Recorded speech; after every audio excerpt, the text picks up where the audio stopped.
Hi friends, welcome to our YouTube channel. இன்னைக்கு number 9 வச்சு என்னென்ன டிரா பண்ணுறதுன்னு தான் பார்க்க போகிறோம். வாங்க வீடியோக்குள்ளே போகலாம். ஃபஸ்ட்டு நம்ம ஜிராஃபி தான் பார்க்க போகிறோம். இதுக்கு முன்னாடியே 2 டைப்பில் ஜிராஃபி பார்த்துருக்கோம். அதை இன்னும் பார்க்காதவங்க ப்ரீவியஸ் வீடியோவையும் போய் பாருங்கள் ஃப்ரெண்ட்ஸ். நம்பர் 1 வச்சும் ட்ரை பண்ணியிருக்கோம், நம்பர் 7 வச்சும் ட்ரை பண்ணியிருக்கோம். இப்போ லாஸ்ட்டாக 9 வச்சு ட்ரை பண்ணுறோம். இந்த மாதிரி நம்பர்ஸை வச்சு நம்ம சொல்லிக் கொடுக்கும்போது பேசிக் மெத்தட் எதுன்னு குழந்தைங்களுக்கு சீக்கிரமாகவே புரிஞ்சிடும். அப்புறம் அவங்கள டெவலப் பண்ணி இன்னுமே சூப்பராக வரைய ஆரம்பிச்சிருவாங்க. நீங்களும் ட்ரை பண்ணி பாருங்கள் ஃப்ரெண்ட்ஸ். ஜிராஃபி எவ்வளோ சூப்பராக வந்துருச்சுன்னு பார்த்தீங்களா? நெக்ஸ்ட்டு நம்ம எலிஃபேண்ட் தான் ட்ரை பண்ண போகிறோம். இதுக்கு முன்னாடியே எலிஃபேண்ட்டு 6 வச்சு ட்ரை பண்ணியிருப்பேன். அதை போய் பாருங்கள் ஃப்ரெண்ட்ஸ். அந்த எலிஃபேண்ட் இதை விடவே இன்னும் ஈஸியாகவும் இருக்கும். கிட்ஸுக்கு ரொம்ப சீக்கிரமாகவே புரிகிற மெத்தடில் இருக்கும். இந்த வீடியோவில் மேக்ஸிமம் எல்லாமே ரிப்பீட்டடாக உள்ளது தான் வரும். ஆனால் எதுவுமே சேம் மெத்தடாக இருக்காது. எல்லாமே டிஃப்ரெண்ட் டைப்பில் தான் ட்ரை பண்ணியிருக்கேன். வீடியோவை ஃபுல்லாக பாருங்கள் ஃப்ரெண்ட்ஸ்.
கடைசியாக நம்ம ஹேண்ட் ஃபேன் தான் பார்க்க போகிறோம். இந்த வீடியோ உங்களுக்கு பிடிச்சிருந்துச்சுன்னா மறக்காமல் ஒரு லைக் போட்டுருங்க.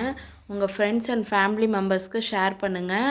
உங்கள் வீட்லேயும் குட்டீஸ் இருந்தாங்கன்னா இந்த வீடியோ அவங்களுக்கு ரொம்பவே யூஸ்ஃபுல்லாக இருக்கும். அதுக்கு நம்ம சேனலை சப்ஸ்கிரைப் பண்ணி வச்சுக்கோங்க. இன்னும் நிறையா வீடியோஸ்லாம் போடலான் இருக்கேன். நெக்ஸ்ட் வீடியோவில் பார்க்கலாம். Bye friends.